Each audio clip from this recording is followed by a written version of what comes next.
So we're in Sicily right now, Palermo, and the things that I enjoyed the most were going to the cathedrals and even to the piazza where everyone sang, and we had much fun, and I like being with my friends, and we're having a great time with my teachers.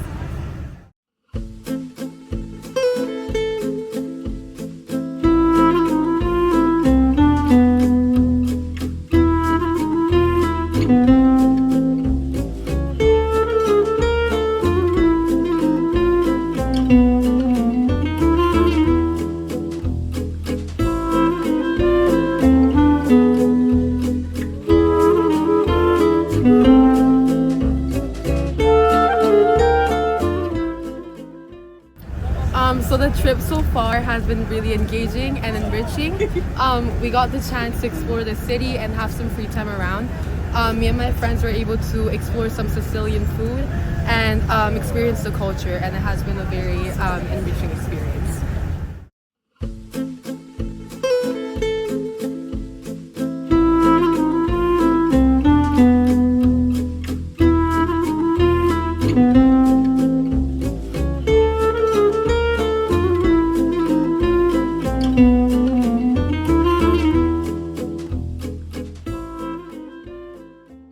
What I personally enjoyed was the Palatine Chapel, because it really showed the sort of depth of the history of Sicily, the three periods, the Byzantine period or the Roman Empire period, and the Muslim period, and then the Norman period, and how that all coalesced into one chapel. And you can see that all around Palermo, the sort of three eras just sort of mingling among each other, and that's a thing that I've essentially never seen in a city. That sort of connection between all three periods, between 2000 in the span of 2,000 years, coalescing in a single room and in a single city. So that was very interesting for me.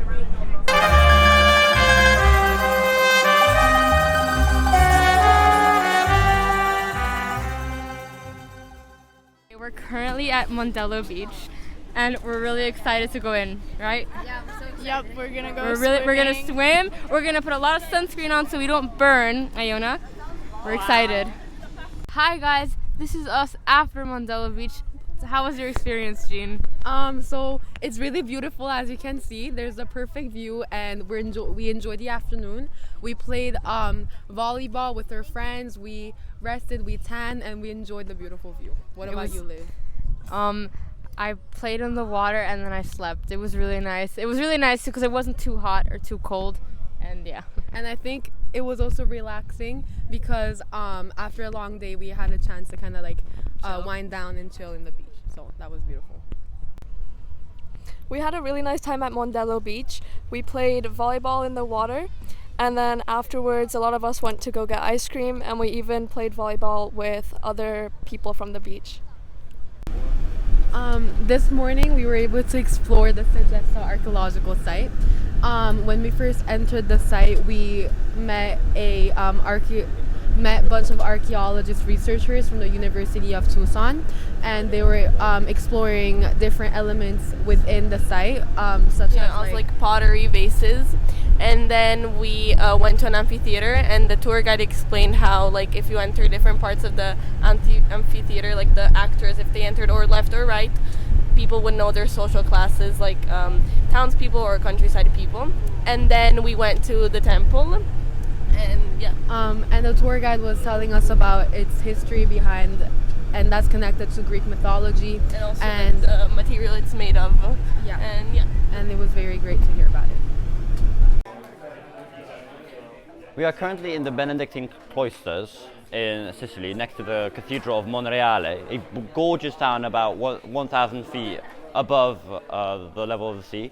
And it is extremely interesting because of the fact that it shows the richness of Sicily. Oftentimes, Sicily is regarded as one of the poorer regions of Italy because of many reasons in the modern times. But looking at that cathedral, you can tell that Sicily has a very deep and very rich culture, as well as traditions, as well as civilization. And as well in these cloisters, which are Benedictine ones, they were owned by the Benedictine monks for 700 years, you can see the traditions of the Byzantine control of Sicily and the Normans blending together to form a very alive history that you can touch and you can see in a very obvious and very natural way.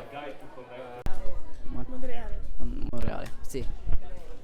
Okay, today we'll be talking about the Cathedral of Monreale. So, first of all, I want to say that it was really nice. I really liked it. The art was beautiful. I really liked the centerpiece, which was Jesus, right in like at the where the altar was. It was really beautiful. He was the biggest, he was depicted as the biggest figure there, which was really nice. It shows how it's all centered around him. So I really like that, along with all the other art of Mary and him, Mary and Jesus, and how it was dedicated to her. So that's really nice. What about your? What do you think? Okay, so basically all around the cathedral you could see you could basically learn about the Bible. You could learn about the Old Testament, the New Testament, and it was like you could just basically read the Bible without actually reading it. You were just looking at it, and it was really interesting. We walked around the cathedral and it was really nice to see, and it was also really nice to learn about. There was a lot of ancient Greek, like there was Christ's name in ancient Greek, like his initials, which are ICXC. Which is what they call it. Yeah, and it was really interesting, and that's what I really liked about it, that you could just learn through just walking around the cathedral. What about you? What I really liked about the cathedral is the amount of time and effort it was to put in it. From what they said, over 125 million tiles were laid out to create this mosaic, and it was pretty costly too. Yeah, basically that.